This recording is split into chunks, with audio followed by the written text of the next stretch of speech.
In short term rentals, control is the real competitive advantage. Control over your bookings, control over your guest experience, control over how your business grows in 2026. Lodgify gives rental operators the tools to build direct booking websites, automate guest communication, and manage every channel from one platform without adding complexity. This is how rentals stop feeling reactive and start feeling more intentional. Skip Daily Briefing listeners get 20% off any yearly or bi-yearly Lodgify plans with code SDB20, available through March 2026. Details are in the show notes.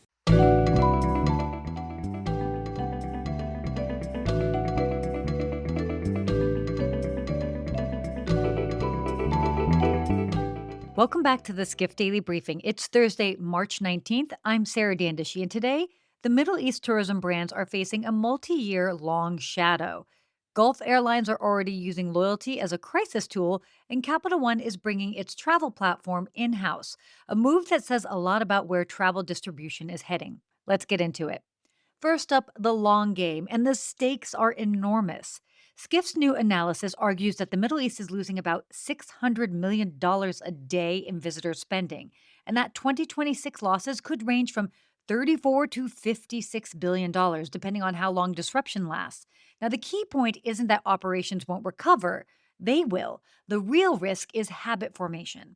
If European travelers reroute to Mediterranean alternatives, love them, and build new routines, the demand doesn't automatically snap back when headlines fade. Now, one of the sharpest lines in this report is the compounding math. Every week of distribution adds roughly 2 weeks to the brand's recovery timeline. This is huge.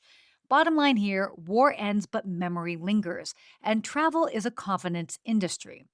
The report also lays out a scenario framework, contained resolution, extended disruption, or a structural shift, and it basically says destinations can't afford to wait it out.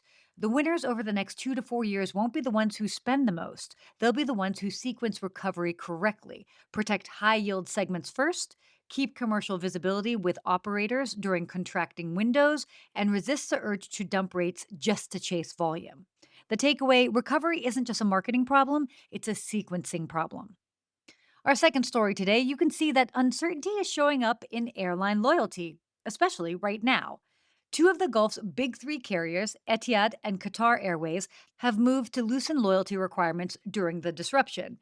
Etihad is reducing their tier qualification thresholds by 25%, with some customers automatically being moved up a tier, a very direct attempt to protect frequent flyers who simply can't fly enough right now to maintain status. Now, Qatar Airways sent a longer personal message to elite members and is talking about status extensions, but with less clarity on exactly who qualifies and how affected will be defined. Underneath this is a real signal. These programs are not just perks, they're multi-billion-dollar engines built on consistency. So if you break the routine, you risk losing your highest value customers. And the airlines know this.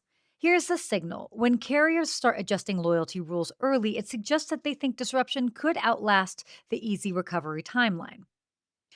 Third topic for today, a major travel disruption shift, and it's coming from a bank, not an OTA. Capital One is making a payout to Hopper to acquire the technology infrastructure, supplier relationships, and about 150 employees who built Capital One Travel. Capital One is bringing the travel portal in house as it scales, and it just launched its first dedicated travel app. Hopper will no longer power the portal, but it will keep supplying fintech products like Price Freeze and Flight Disruption Guarantee. The big implication here, Capital One wants more control over the full travel experience, from planning and booking to rewards redemptions, lounges, and premium stays. And it's building a more integrated travel ecosystem under its own roof. The net here, loyalty isn't just airline loyalty anymore. Banks are building travel loyalty ecosystems, and they want to own the platform, the data, and the relationships.